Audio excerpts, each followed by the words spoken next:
Teori. Alle planteceller er omgivet af en stiv cellevæg, der er med til at opretholde en fast struktur i planten. Under cellevæggen ligger cellemembranen, der under normale forhold ligger helt tæt op ad cellevæggen. Det, der spænder cellemembranen ud, er det tryk, cytoplasmaet skaber inde i cellen.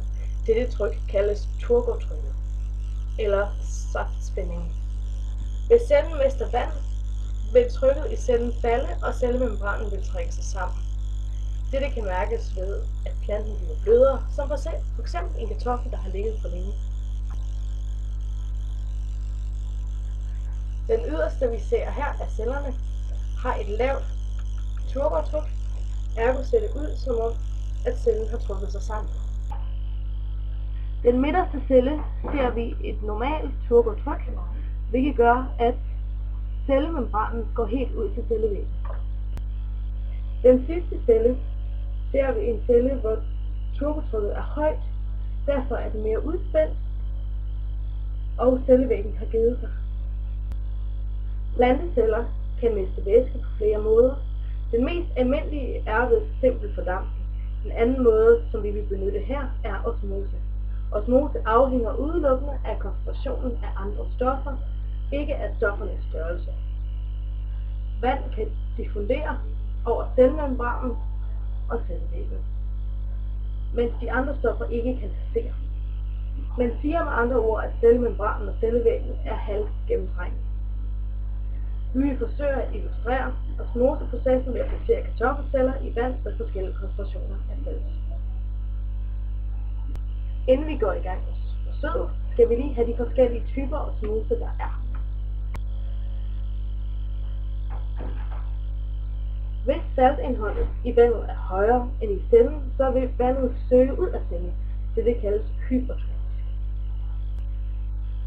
Hvis saltindholdet i vandet og kartoflen er det samme, så vil vandet bare søge ud og ind af kartoflen. Det kaldes isotonisk. Hvis saltindholdet i cellen er højere end i vandet, så vil vandet søge ind i kartoffelcellen. Det kaldes hypotonisk. Osmose er en passiv transport, det vil sige en transport, der ikke anvender energi. Og det er en simpel diffusion. En simpel diffusion er, hvor molekyler søger fra den højeste koncentration imod den laveste. Nu vil vi gå i gang med vores forsøg. Udførelse. Materialeliste. Vælg 5 gange 500 ml målekolber og 5 propper. Salt. Demineraliseret vand. Pomfritjern. Et bærglas. Vægt per gruppe. Vægt. Lineal. 5 bærglas. 1 stor kartoffel. Køkkenrulle. Skalpel. Skærebræt. Klassen blev delt op i hold af 2 til 3 personer. Hvert hold fik ansvar for at lave 500 ml af en af de følgende saltopløsninger.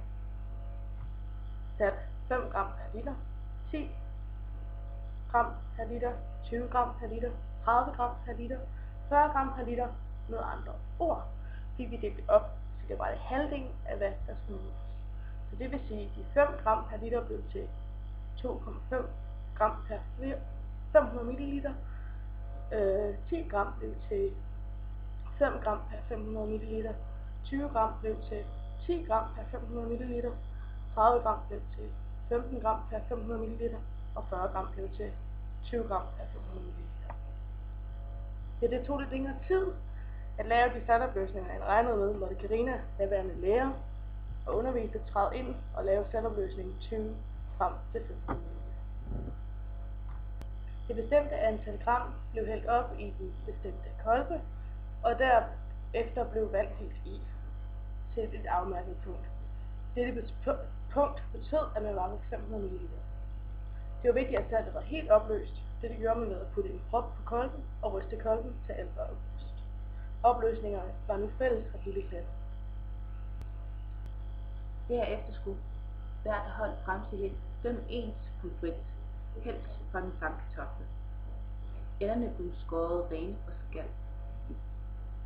Kartoffelstykkerne blev aftaget i køkkenrulle, hvor hvor æblet de var vejet nøjagtigt.